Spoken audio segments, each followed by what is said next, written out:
हमारी कहानी रामपुर नाम के एक गांव से शुरू होती है। एक शांत जगह, आप जानते हैं ना, वैसी वाली। सरसों के खेत हवा में लहराते हुए, बच्चे धूल भरी गलियों में गिल्ली डंडा खेलते हुए। जिंदगी सिंपल थी, ऑनेस्ट, ज्यादातर प्रेडिक्टेबल, लेकिन हर गांव के अपने सीक्रेट होते हैं, है ना? रामपुर का सबसे बड़ा सीक्रेट एक छोटी सी पहाड़ी पर था। झोपड़ियों के आखिरी झुंड से बस थोड़ी ही दूर एक घर, या जो कुछ भी उसका बचा था, वो गांव पर नजर रखता था, हमेशा साइलेंट। यह घर सिर्फ पुराना नहीं था, यह एंशंट लगता था, जैसे इसने बहुत कुछ देखा हो, बहुत कुछ सुना हो। वहां तक जाने वाला रास्ता अब झाड़ियों से भर गया था। जंगली झाड़ियां और कांटेदार झाड़ियों ने उस पर कब्जा कर लिया था। वो एक नेचुरल फेंस की तरह काम करती थी, लोगों को दूर रहने की वार्निंग देती हुई। गांव वालों को उन्हें ज्यादा वार्निंग की जरूरत नहीं थी। उन्हें पता था कि दूरी बनाए रखनी है। खासकर सूरज डूबने के बाद उस घर की एक रेप्यूटेशन थी, समझे, एक बहुत ही पर्टिकुलर, बहुत ही चिलिंग रेप्यूटेशन। उसकी दीवारें सालों की बारिश और निग्लेक्ट से काली पड़ गई थी। प्लास्टर के टुकड़े झड़ गए थे, जैसे उधड़ती हुई स्किन। नीचे की पुरानी टूटती हुई ईंटें दिख रही थी। खिड़कियां ज्यादातर टूटी हुई थी, काली खाली गड्ढों जैसी। वो बाहर खालीपन से घूरती थी, जैसे किसी भूत की आंखें। एक लकड़ी का शटर एक ही हिंज पर लटका हुआ था। हवा चलने पर वो चरमराता और कराहता था। एक अकेली उदास सी आवाज थी। वो छत बीच में से धंस गई थी, गिरने का डर था। वो थकी हुई लगती थी, खड़े खड़े बहुत ज्यादा थक गई हो जैसे। इस घर के पास कोई पक्षी नहीं रहता, लोग ऐसा ही कहते थे। आवारा कुत्ते भी उसके आंगन के आसपास सूंघने नहीं जाते थे। उस जगह पर एक अजीब सी शांति थी, एक भारी इंतजार करती हुई सी खामोशी। वो पीसफुल नहीं थी, बिल्कुल भी नहीं। ऐसा लगता था जैसे सांस रोककर किसी चीज का इंतजार कर रहे हो, किसी ऐसी चीज का जो आप बिल्कुल नहीं चाहते कि हो। वहां हवा भी ज्यादा ठंडी लगती थी, सबसे गर्म गर्मी के दिनों में। एक ऐसी जगह जिसे उसकी परछाइयों के हवाले छोड़ देना ही बेहतर था। Gap 2S। हर पुरानी जगह कहानियां बटोरती है, धूल की तरह। इस घर ने अपने हिस्से से ज्यादा ही जमा कर ली थी। गांव के बड़े बुजुर्ग जब उनका मूड होता था, या जब छोटे बच्चे उन्हें बहुत तंग करते थे, वो पहाड़ी वाले घर के बारे में किस्से सुनाते थे। उनकी आवाज धीमी हो जाती थी, लगभग फुसफुसाहट जैसी। उनकी आंखें इधर उधर घूमती थीं, जैसे किसी के आने का इंतजार कर रहे हो, या किसी चीज के जो उन्हें सुन ले। ये कोई हैप्पी स्टोरीज नहीं थी, ध्यान रखना, नहीं। ये दुख और डर से रंगी कहानियां थीं। एक कहानी एक अमीर फैमिली के बारे में थी। उन्होंने वो घर बनाया था बहुत बहुत साल पहले। वहां खुशी से रहे थोड़े समय के लिए, फिर एक दिन वो बस गायब हो गए। फुर, कोई निशान नहीं, कोई चिट्ठी नहीं, कुछ भी पीछे नहीं छूटा। कुछ कहते थे कि वो आधी रात को चले गए, दूसरे फुसफुसाते थे एक भयानक लड़ाई, एक श्राप के बारे में। सच किसी को पक्का नहीं पता था। ऐसा लगता था घर ने बस उन्हें निगल लिया, और उस दिन से वो खाली ही रहा था। एक और लेजेंड आवाजों के बारे में था। अंधेरी अमावस की रातों में अगर आप काफी ब्रेव होते या काफी फूलिश कि घर के पास हो, आपको कुछ चीजें सुनाई दे सकती थी, स्ट्रेंज चीजें। किसी औरत के रोने की हल्की सी आवाज कुछ कहते थे। दूसरों ने धीमा डरावना म्यूजिक सुनने की बात बताई, जैसे कोई पुराना ग्रामोफोन कोई भूली हुई धुन बजा रहा हो। लेकिन एक खाली घर में म्यूजिक कौन बजाएगा? किसी ने कभी जाकर पता करने की हिम्मत नहीं की। ना जानना ही बेहतर था, सब इस बात पर सहमत थे। तो वो घर एक सिंबल बन गया, बैड लक का, अनदेखे खतरों का सिंबल।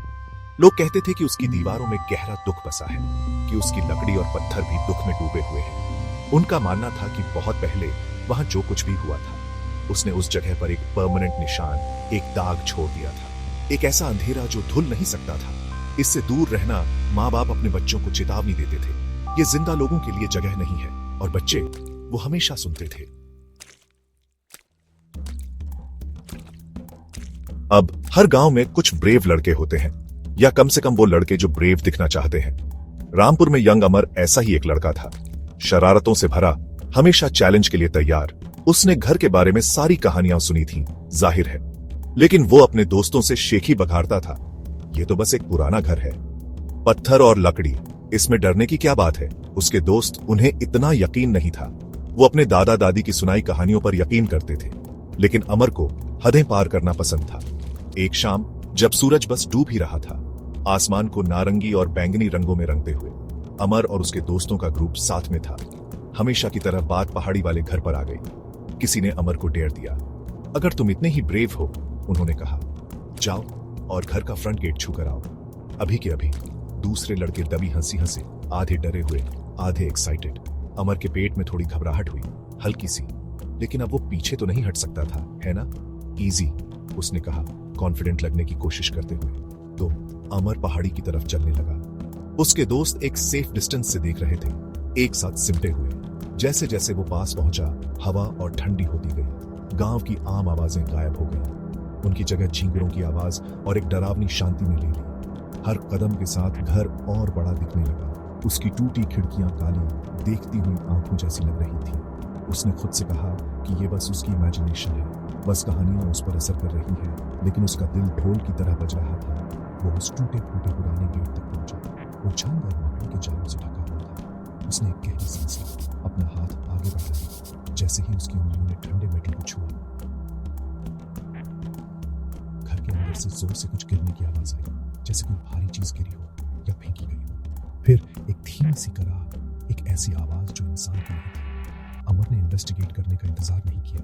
वो मुड़ा और भागा, इतनी तेज जितना वो अपनी जिंदगी में कभी नहीं भागा था। वो तब तक नहीं रुका जब तक अपने दोस्तों तक नहीं पहुंच गया, हांफता हुआ और पीला पड़ा हुआ। अमर ने कभी सच में नहीं बताया कि उसने क्या सुना या उस शाम उसे क्या लगा कि उसने सुना, लेकिन उसकी आंखों में डर काफी असली था। उसके बाद वो शांत हो गया, कम शेखी बघारने लगा, और वो फिर कभी पहाड़ी वाले घर के पास नहीं गया। उसकी कहानी ने घर के लेजेंड में एक और लेयर जोड़ दी। अमर के डेयर की कहानी रामपुर में फेमस हो गई। जो कोई भी ज्यादा ब्रेव फील कर रहा हो, उसके लिए एक ताजी वार्निंग। इसने घर के मिस्ट्री को और भी गहरा बना दिया, सबके लिए ज्यादा पोटेंट, ज्यादा अनसेटलिंग। इन कहानियों का, इन एक्सपीरियंसेस का इम्पैक्ट गांव वालों पर काफी स्ट्रांग था। वो घर सिर्फ एक अबैंडन्ड बिल्डिंग नहीं था, वो एक प्रेजेंस था। उनकी जिंदगी में एक कैरेक्टर, अननोन का, अनसीन का एक कांस्टेंट रिमाइंडर। पेरेंट्स बच्चों को काबू में रखने के लिए उसका नाम इस्तेमाल करते थे, अच्छे बच्चे बनो, वरना पहाड़ी वाले घर को पता चल जाएगा। ये उनके फोल्कलोर का, उनके कल्चर का हिस्सा बन गया। गर्व का नहीं, बल्कि साझे डर का एक लैंडमार्क, और ना समझी गई चीजों के लिए एक साझा रिस्पेक्ट। और इस तरह वो घर वहीं है, अनटच्ड, अनडिस्टर्ब्ड, साल दर साल, मौसम दर मौसम। धूप उसे तपाती है, बारिशें उसे पीटती हैं, हवाएं उसमें से आहें भरती हैं, लेकिन कोई उसे रिपेयर करने वहां नहीं जाता। कोई उस पर अपना हक नहीं जताता, कोई घास फूस भी साफ नहीं करता। वो अपनी ही कहानियों के मॉन्यूमेंट की तरह खड़ा है, अपने ही सीक्रेट्स का एक साइलेंट गार्डियन। गांव वाले उसे दूर से देखते हैं, वो सोचते हैं, फुसफुसाते हैं, लेकिन अपनी दूरी बनाए रखते हैं। बस ऐसे ही ज्यादा सेफ है, वो सब महसूस करते हैं। ऐसी जगहों में क्या बात होती है ये सुनसान घर, ये भूले बिसरे कोने। क्या वो सच में अतीत की गूंजें संभाले रखते हैं? क्या वो सिर्फ ईंट और गारा हैं जो धीरे धीरे सड़ रहे हैं, या वो इमोशंस को, डर को, कहानियों को अब्सॉर्ब कर लेते हैं, सिर्फ एक स्ट्रक्चर से कुछ ज्यादा बन जाते हैं? शायद कुछ मिस्ट्रीज सॉल्व करने के लिए नहीं होती, शायद कुछ दरवाजे बंद ही रहें तो बेहतर है। आप क्या सोचते हैं? सोचने पर मजबूर करता है ना?